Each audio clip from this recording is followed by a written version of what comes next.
청취자님, 오늘 당신만을 위해 준비된 맞춤형 심층 탐구 시간에 오신 것을 진심으로 환영합니다. 네, 오늘 정말 흥미로운 주제가 우리를 기다리고 있죠. 맞아요.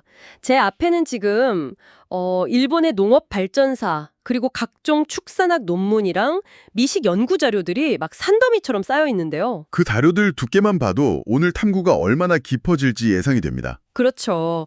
평소에 우리가 아무 생각 없이 불판에 구워 먹고 또 바삭하게 돈가스로 튀겨 먹는 바로 그 식재료, 돼지고기에 관한 아주 방대한 기록들입니다. 돼지고기, 참 친숙한 식재료잖아요. 네, 하지만 오늘 우리가 당신과 함께 나눌 이야기는 단순히 고기가 참 맛있다 이런 차원의 이야기가 아닙니다. 훨씬 더 깊고 복잡한 맥락이 숨어 있죠. 무려 수백 가지의 브랜드로 나뉘어서 그야말로 극한의 진화를 거듭해온 일본의 브랜드 돼지고기 산업.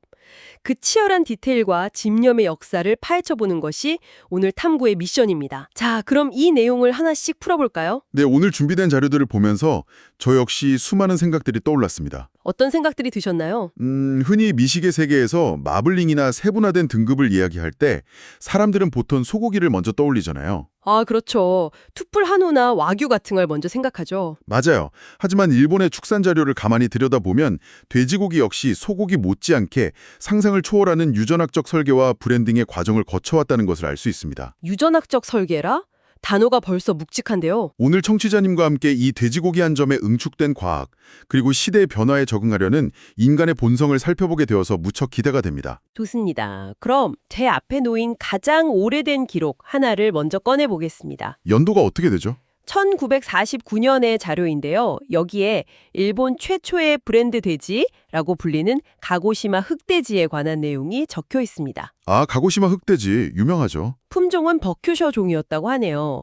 그런데 여기서 참 흥미로운 건 이 돼지가 처음부터 무슨 거창한 마케팅 전략이나 치밀한 혈통 관리를 통해 탄생한 게 아니라는 겁니다. 자연스럽게 이름이 붙은 케이스인가 보군요. 네, 당시 이 흑돼지들은 도축된 상태가 아니라 살아있는 채로 화물 열차에 실려서 도쿄 시장까지 운송되었다고 해요. 그 대목을 보면 살아있는 가축을 기차에 실어 장거리 운송을 했다는 건 당시에 참 열악했던 콜드체인, 그러니까 냉장 유통망의 한계를 보여주는 전형적인 장면이기도 하거든요. 아, 고기가 상할까 봐 아예 살아서 보낸 거군요. 그렇죠. 냉장고가 없던 시절을 궁요지책이랄까요? 그런데 도쿄에 도착한 이 흑돼지 고기가 상인들이랑 소비자들 사이에서 너무 맛있다고 막 입소문이 난 겁니다. 맛의 차이가 확연했던 거겠죠. 그래서 사람들이 도대체 이 맛있는 고기가 어디서 온 거냐 하고 물으니까 이 돼지들이 화물칸에 실려 출발했던 가고시마의 특정 기차역 이름을 대답했던 것이 그게 그대로 브랜드의 유래가 되었다고 하네요. 정말 직관적이면서도 지역색이 뚜렷한 기원이네요. 게다가 이 자료의 각주를 보니까요.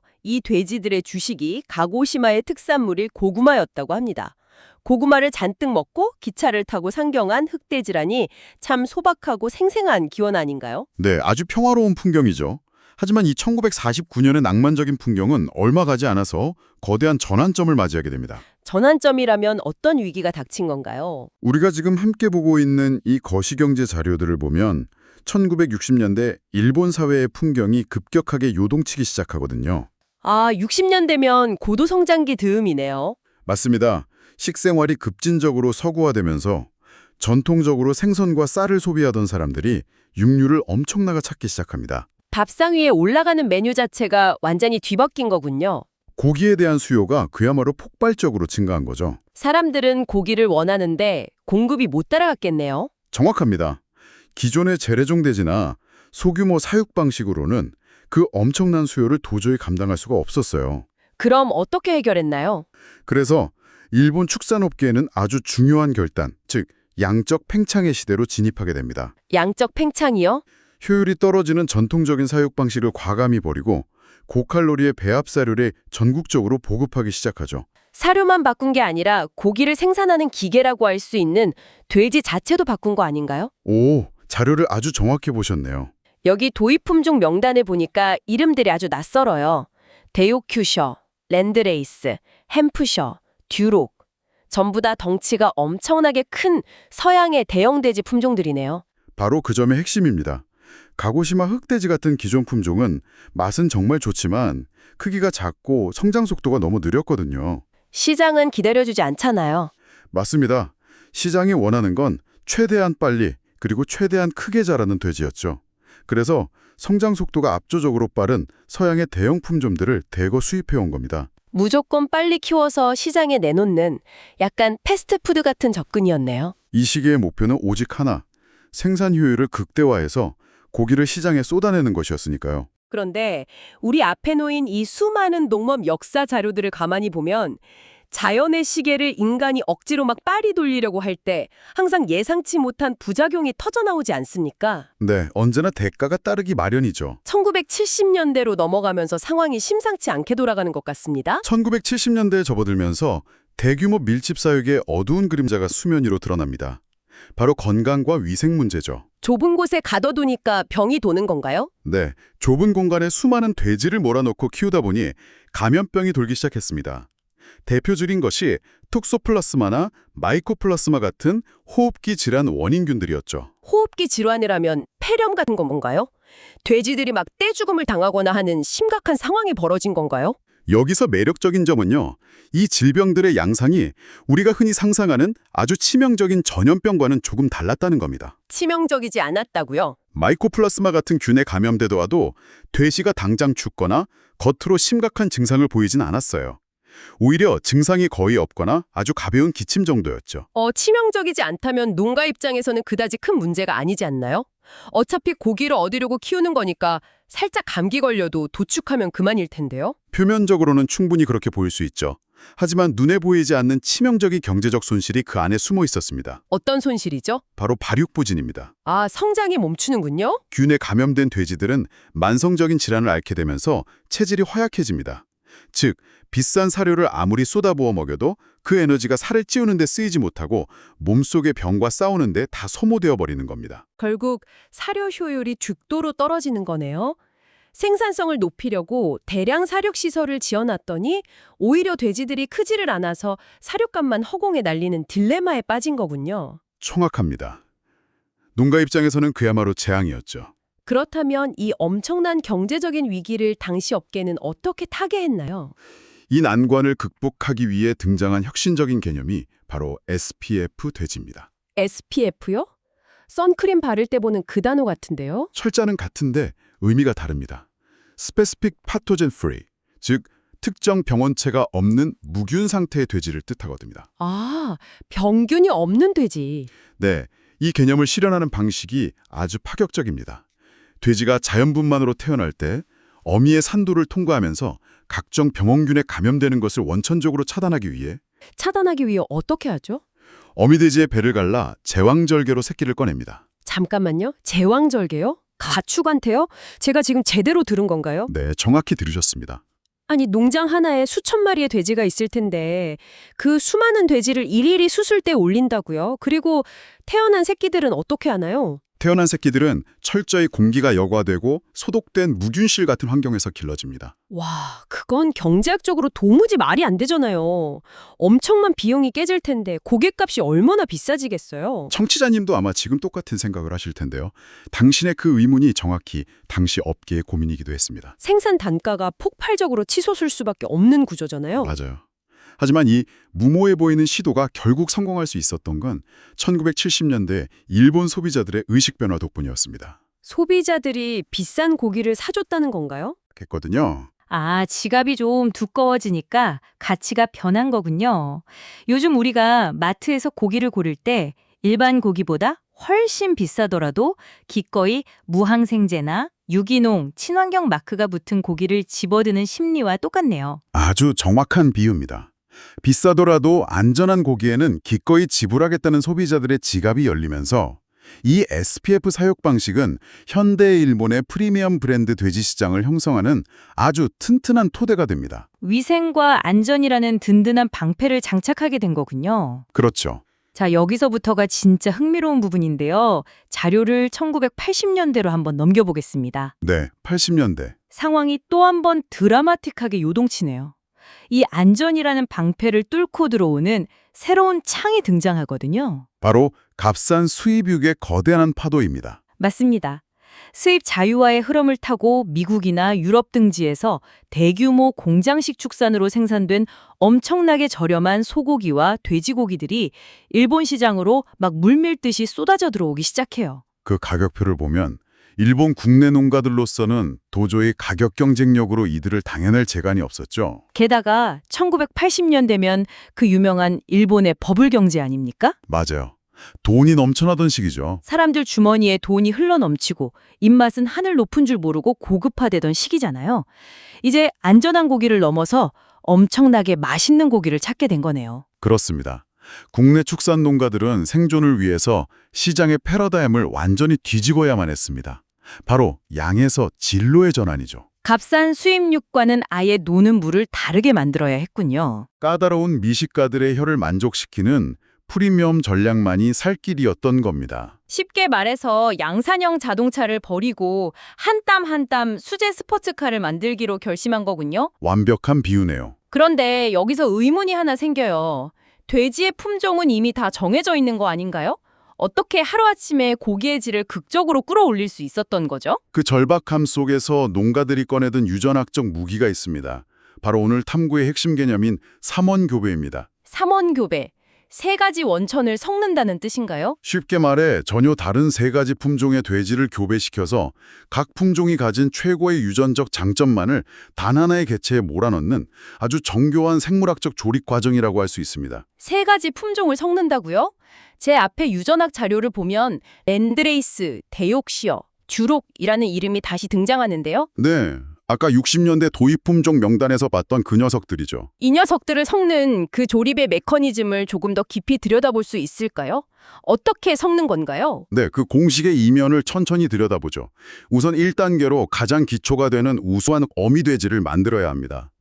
이때 선택되는 첫 번째 품종이 랜드레이스입니다. 랜드레이스는 어떤 특징이 있죠? 랜드레이스는 몸통이 길고 젖꼭지수가 많아서 한 번에 아주 많은 새끼를 낳고 또 젖도 잘 먹입니다. 이른바 최고의 번식 능력을 가진 종이죠. 아, 다산의 상징이군요. 네, 그리고 이 랜드레이스에 데요켜시어라는 품종을 먼저 교배시킵니다. 데요켜시어요? 여기 제 메모에는 온화한 성격과 높은 지방 융점이라고 적혀 있는데요. 네, 데요크셔는 다리가 튼튼하고 성격이 온순해서 기르기가 무척 수월해요.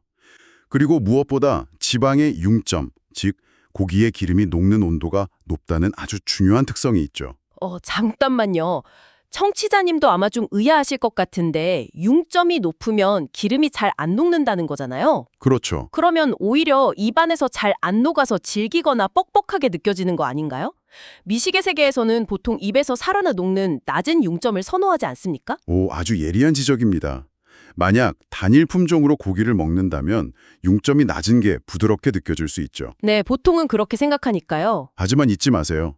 이건 교배의 베이스를 만드는 과정입니다. 아, 아직 완성품이 아니군요. 네. 나중에 육질이 매우 연하고 마블링이 엄청 많은 품종을 여기에 섞게 될 텐데요. 그때 만약 베이스가 되는 지방마저 융점이 너무 낮아버리면 어떻게 될까요? 고기가 너무 흐물흐물해질까요? 맞습니다.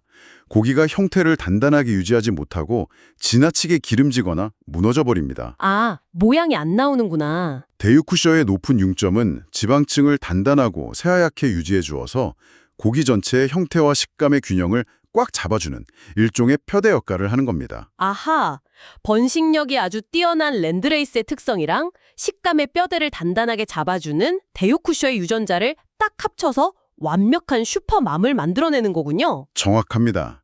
그리고 2단계로 이 우수한 교잡종 어미돼지에게 드디어 활용점정을 찍을 아빠돼지를 짝지어줍니다. 그게 바로 듀록이군요. 네, 듀록종은 고기의 육질 자체가 굉장히 연하고 소고기처럼 근육 사이에 지방이 촘촘히 박히는 마블링, 일본어로는 사시라고 부르는 특성이 탁월한 품종입니다. 소고기에만 마블링이 있는 게 아니었네요. 이렇게 듀록까지 교배시켜서 태어난 최종 3세대가 농가에서 실제로 기르고 우리가 식탁에서 만나게 되는 그 완벽한 밸런스의 돼지가 되는 거죠. 다산성인 랜드레이스 더하기, 단단한 지방 구조인 데옥셔 더하기, 환상적인 마블링의 듀록. 와, 이거 정말 생물학적 어벤져스네요. 이걸 더 큰 맥락과 연결해 보면요. 삼원교배는 단순히 맛만을 쫓는 어떤 낭만적인 작업이 절대 아닙니다. 현실적인 이유가 크겠죠? 네, 농가 입장에서는 맛도 중요하지만 여전히 생산성과 수익이 가장 중요하니까요. 새끼를 많이 낳아야 둥이 되잖아요. 맞아요. 새끼를 많이 낳고 잔병 치레 없이 튼튼하게 자라면서도 최종 결과물은 소비자가 기꺼이 비싼 지갑을 여는 극강의 마블링을 갖추게 하는 것. 네. 일본어로는 이토코도리, 즉 좋은 것만 쏙쏙 골라 담기라는 아주 치밀하고도 이기적인 인간의 생존 전략이 낳은 걸작인 셈입니다. 맛과 경제성을 타협 없이 모두 쟁취하겠다는 엄청난 집념이네요. 그렇습니다. 그런데 청취자님, 자료를 조금 더 깊이 파고들어 보면요. 삼원교배로 기본기를 탄탄하게 다진 일본의 돼지고기 산업은 여기서 멈추지 않습니다. 이제 새로운 무대로 넘어가는 거죠. 네, 이제 각 지역별로 그야말로 기상천외한 디테일의 전쟁을 시작하거든요. 당신이 만약 지금 우리 앞에 펼쳐진 이 일본 전국 지도를 함께 보고 있다면 이 수백 개의 브랜드가 마치 춘추 전국 시대의 군웅들처럼 각자의 영지를 딱 차지하고 있는 걸 보실 수 있을 겁니다. 각 지역이 어떤 독자적인 서사를 구축했는지 살펴보면 정말 재밌습니다. 그럼 수도인 도쿄부터 한번 짚어볼까요? 제 손끝이 가리키는 곳에 토쿄엑스라는 아주 세련된 이름의 브랜드가 눈에 띄는데요. 도쿄엑스, 아주 유명한 브랜드죠. 도쿄도 축산시험장이 주도해서 만들었다고 하는데 무려 7년에 걸쳐서 교배를 진행했다고 나옵니다. 북경 흑돼지, 버크셔, 주록 이 세 품종을 교배해서 무려 5세대에 걸쳐 최고의 유전자만 선발했다고요. 엄청난 시간과 노력이죠. 아니 그냥 이미 검증된 일반적인 삼원교배 방식을 쓰면 편할 텐데 왜 굳이 7년이나 걸려서 이런 새로운 조합을 만들어낸 걸까요? 그게 바로 브랜딩의 핵심입니다. 도쿄라는 세계적인 메가시티의 이름을 고기에 걸기 위해서는 남들이 다 아는 흔한 조합으로는 부족했던 거죠. 아, 특별해야만 했다. 기존의 효율 중심의 교배 공식을 과감히 버리고 베이징 덕으로 유명한 중국의 흑돼지까지 동원해가며 오직 맛과 향이라는 단 한 가지 목표에만 7년의 연구 예산과 시간을 쏟아부은 겁니다. 와, 도시의 정체성을 고기 한 점에 담아내려는 시도였군요. 엄청난 집착이네요. 도쿄의 자존심이었던 셈이죠. 자, 그럼 이번엔 지도를 확 남쪽으로 내려서 오키나와로 가보겠습니다. 여기엔 아구라는 돼지가 있네요. 메모를 보면 원래 덩치가 작아서 현대화 과정에서 완전히 외면받았던 재래종 흑돼지라고 합니다. 네, 효율이 떨어져서 도태될 뻔한 품종이었죠. 하지만 오키나와 특유의 류큐 요리가 전국적인 인기를 끌면서 그 요리에 가장 잘 어울리는 본래의 식재료로서 새롭게 재조명받은 아주 특이한 케이스입니다. 그런데 이 아구라는 브랜드를 유지하는 규칙이 아주 흥미로워요. 상표권 자료를 보니까 순수 류큐 재래의 흑돼지의 피가 반드시 50% 이상 섞여야만 아구라는 상표를 달 수 있다고 딱 못 박아두었어요. 피의 순도에 대한 자부심이 철저하죠. 유전적 유산을 보호함으로써 희소성이라는 강력한 가치를 만들어낸 아주 영리한 전략입니다. 혈통을 지키는 묘군요. 그럼 이번엔 다시 본토로 돌아와서 이바라키 현을 한번 볼까요? 이바라키에는 어떤 브랜드가 있나요? 여기 추크바 흑돼지에 얽힌 이야기는 거의 한 편의 첩보 영화나 다름없습니다. 전문가님 혹시 중국 고전 서유기에 나오는 저팔계 아시죠? 네, 당연히 알죠. 그 저팔계의 실제 모델이 된 돼지가 중국의 메산돈이라는 품종인데요.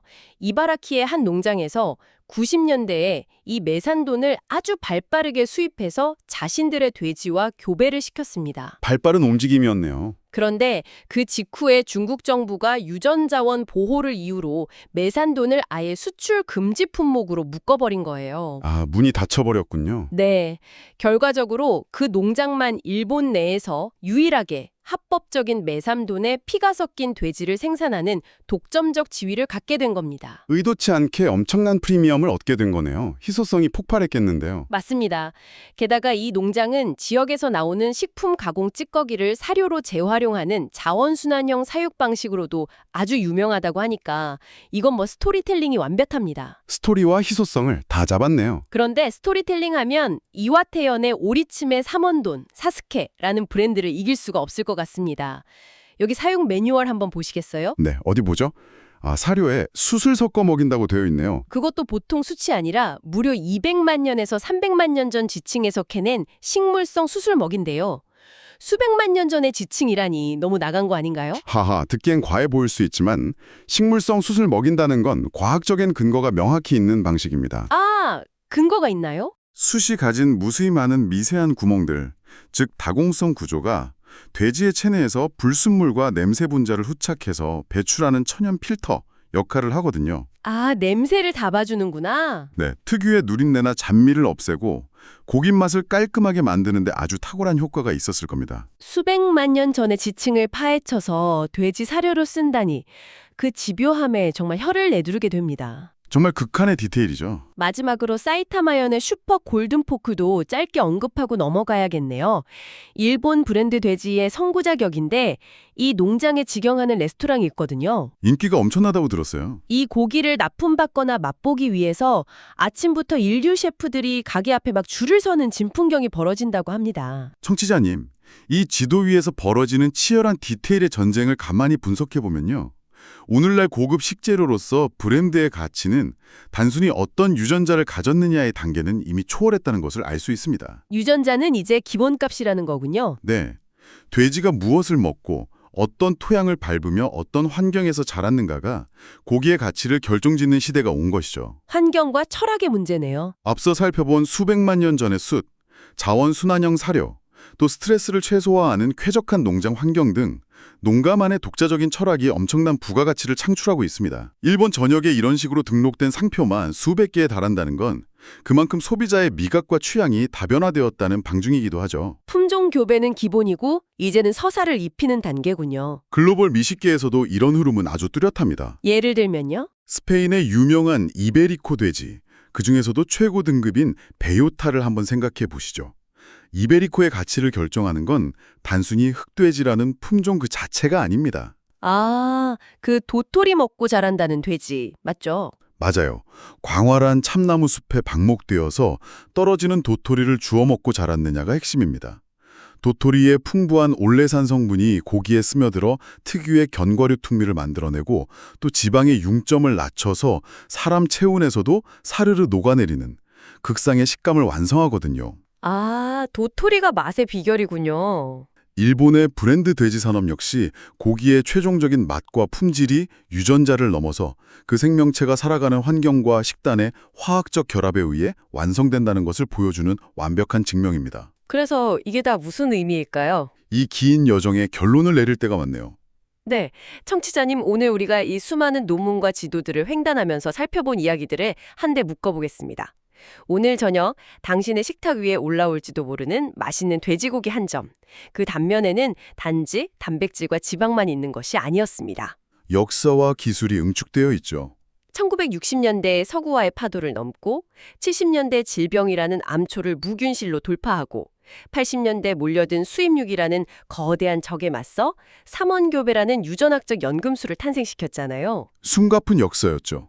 그리고 종국에는 수백만 년 전의 숯까지 막 해내가며 미식의 극한을 추구한 인간의 광기 어린 집념이 그 고기 한 점에 고스란히 응축되어 있었던 겁니다. 결국 이 모든 과정은 변화하는 환경에 끊임없이 적응하고 위기를 기회로 뒤집어온 인간과 과학기술의 서사시라고 할 수 있겠네요. 네, 단순한 식재료의 역사가 아니었어요. 인류 생존과 욕망의 진화 과정을 보여주는 아주 훌륭한 축소판이었습니다. 그런데 우리의 탐구가 여기까지 다다랐을 때 저로서는 묘하면서도 아주 중요한 질문을 하나 던지게 되죠. 어떤 질문인가요? 우리는 지금까지 수십 년에 걸친 복잡한 교배 기술, 제왕절개, 그리고 수백만 년 전에 숯을 먹이는 이런 극단적인 환경 통제 등 완벽한 고기를 만들어내기 위한 인간의 놀라운 장인정신을 들여다봤습니다. 정말 대단했죠. 그렇다면 우리가 앞으로 맞이할 미래는 과연 어떤 모습일까요? 지금 기후변화와 맞물려서 살아있는 동물을 사육하는 대신 실험실에서 세포를 배양해 고기를 만들어내는 시대가 빠르게 다가오고 있습니다. 배양육 말씀이시군요. 만약 훗날 세포 배양 단계에서부터 유전자를 완벽하게 조작해서 수백만 년 전에 숯을 먹였을 때 그 깨끗한 향, 그리고 데요큐셔와 듀록이 결합된 환상적인 마블링을 컴퓨터로 오차 없이 프로그래밍한 그런 하이테크 배양육 브랜드가 등장한다면 어떨까요? 와, 프로그래밍된 완벽한 맛이요. 네, 우리는 과연 실험실에서 탄생한 이 완벽한 고기 앞에서도 지금의 이베리커나 토쿄엑스에 열광하듯 기꺼이 프리미엄을 지불하게 될까요? 진정한 미식의 가치는 오차 없이 설계된 유전자와 세포 그 자체에 있는 걸까요? 아니면 진흙을 뒹굴고 도토리를 씹어먹으며 동물이 살아온 시간과 환경의 서사에 있는 걸까요? 와, 방금 등골이 살짝 오싹해졌습니다. 청취자님, 당신은 어떻게 생각하시나요? 분자 구조가 100% 동일한 완벽한 고기라면 그것이 실험실 플라스크에서 나왔든 오키나와의 자연농장에서 나왔든 똑같은 가치를 지니는 걸까요? 쉽게 대답하기 어려운 문제죠. 아니면 7년이라는 세월 동안 교배를 거듭하고 새벽부터 먹이를 그려 먹인 인간의 그 비효율적인 정성과 땀방울이 포함되어야만 진정한 가치가 완성되는 걸까요? 미래의 미식가들이 고민해야 할 숙제네요. 쉽게 답을 낼 수 없는 이 묵직한 철학적 질문을 오늘 당신의 몫으로 남겨드려야 할 것 같습니다. 오늘 우리가 파헤친 이 수백 가지 디테일과 끈질긴 역사의 조각들이 다음번 당신이 맛보는 돼지고기의 풍미를 완전히 새롭게 그리고 훨씬 더 깊게 만들어주기를 바랍니다. 저도 오늘 저녁엔 고기를 먹어야겠습니다. 오늘 탐구는 여기까지입니다. 다음번에도 당신의 지적 호기심을 마구 자극할 한 무더기의 놀랍고도 흥미로운 자료들을 들고 다시 찾아오겠습니다. 깊고 진한 맛이 우러나는 하루 보내시길 바랍니다.